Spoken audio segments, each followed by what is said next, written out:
नमस्कार दोस्तों, मैं प्रिया गुरु। आज है 31 दिसंबर 2025 और आज ही के दिन है पुत्रदा एकादशी। पौष मास शुक्ल पक्ष में आता है और आज मैं इस व्रत से जुड़ी एक पौराणिक कथा का उल्लेखन करने जा रही हूँ। मंगला भगवान विष्णु मंगल गरुड़ध्वज मंगल पुंडकाशाय मंगलाय तनोहरि। इसी के साथ इस कथा का शुभारंभ करते हैं। युधिष्ठिर ने कहा कि हे यदुनंदन, अब आप मुझे पौष मास के शुक्ल पक्ष की एकादशी के बारे में बताइए। इस एकादशी का क्या नाम है? इस दिन किस देवता का पूजन किया जाता है और इसका व्रत विधि क्या है? इस पर भगवान श्री कृष्ण बोले कि हे धर्मराज, पौष मास के शुक्ल पक्ष की एकादशी का नाम पौत्र एकादशी है। इस दिन भगवान नारायण का पूजन किया जाता है। इस व्रत का प्रभाव से व्यक्ति धनवान, तपस्वी व विद्वान होता है। यह एकादशी पापहरणी सिद्धि विनायकी है। इससे संबंधित एक पौराणिक कथा का है, युधिष्ठिर श्रवण करें। प्राचीन काल में भद्रवती नगरी में सुकेतु नामक राजा राज्य करता था। उसकी रानी का नाम शौव्य था, लेकिन उनकी संतान नहीं थी। संतान न होने के कारण राजा रानी दोनों चिंतित रहते थे। उनके पितर भी रो रो कर पिंड लेते थे और यही सोचते थे कि राजा के बाद उनकी पिंड कौन देगा। इधर राजा भी बहुत दुखी रहता था। वह दिन रात यही सोचा करता था कि मेरे मरने के बाद मुझे पिंड कौन देगा। पुत्र के बिना पिता ऋण नहीं चुका सकता। जिस घर में पुत्र ना हो वो अंधकार ही रहता है। यह सोचकर राजा काफी दुखी हो गया, तो उसने आत्महत्या करने का विचार किया। लेकिन फिर सोचा कि आत्महत्या करना तो महापाप है।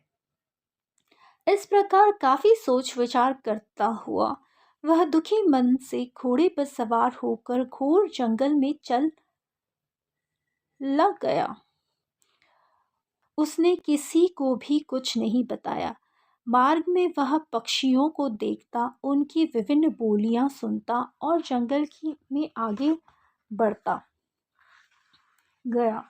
मार्ग में चलते चलते दोपहर हो गई थी, तो राजा को भूख प्यास सताने लगी। वह जल की तलाश में इधर उधर ताकता हुआ आगे बढ़ने लगा। तभी उसने एक मनोरम आश्रम दिखाई दिया। उस आश्रम के आसपास अन्य मुनियों के भी आश्रम थे। राजा ने उन आश्रमों की शोभा को निहारा। उसके समय सुपुत्र के प्रतीक उसके दाहिने अंग फड़कने लगा। मुनि सामूहिक रूप से सरोवर के तट पर बैठकर वेद पाठ कर रहे थे। उन्हें देखकर राजा अति प्रसन्न हुए। वह घोड़े से उतरकर उनके पास और गया और सभी को अलग अलग वंदना करने लगा। राजा ने जब हाथ जोड़कर उन्हें दंडवत प्रणाम किया तो मुनि बोले कि हे राजन, हम तुमसे अति प्रसन्न हुए।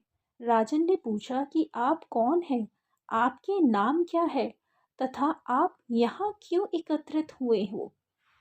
सभी सब कुछ सत्य सत्य बतलाइए। वे मुनि बोले कि हे राजन, हम लोग विदेश देव है, यहाँ स्नानार्थ एकत्रित हुए हैं। आज से 5वें दिन माघ मास शुरू होने जा रहा है। आज पुत्र प्रदायिनी पुत्रदा एकादशी है। राजन ने कहा कि हे मुनिवर, यदि आप मुझ पर प्रसन्न हैं तो मुझे भी पुत्र होने का वरदान दे। मेरा भी कोई पुत्र नहीं है। मुनि बोले कि हे राजन, तुम आज से ही पुत्रदा एकादशी के उत्तम व्रत को करो। भगवान की कृपा से तुम्हें अवश्य ही पुत्र की प्राप्ति होगी। भगवान श्री कृष्ण बोले कि हे युधिष्ठिर, इस प्रकार मुनियों के परामर्श के अनुसार उस राजा ने पुत्रदा एकादशी का व्रत किया। द्वावेश के को परांग कर मुनियों के चरण को में शीश झुकाकर अपने महल में लौट गया। कुछ समय बाद रानी शौर्य ने गर्भ धारण किया और समय आने पर उन्हें पुत्र रतन की प्राप्ति हुई। वह पुत्र प्रजापलक वीर यशस्वी था। भगवान श्री कृष्ण बोले कि हे राजन, पुत्र की कामना से पुत्रतः एकादशी का व्रत अवश्य करना चाहिए। जो लोग इस व्रत को करते हैं वो इस संसार में पुत्र पाकर मनोरथम स्वर्ग प्राप्त जाते हैं। इस एकादशी की महिमा का श्रवण व पाठन करने वाले को अग्निष्ट होम यज्ञ का फल प्राप्त होता है। इसी तरह ये पुत्रदा एकादशी की कथा यहीं पे समाप्त होती है। धन्यवाद।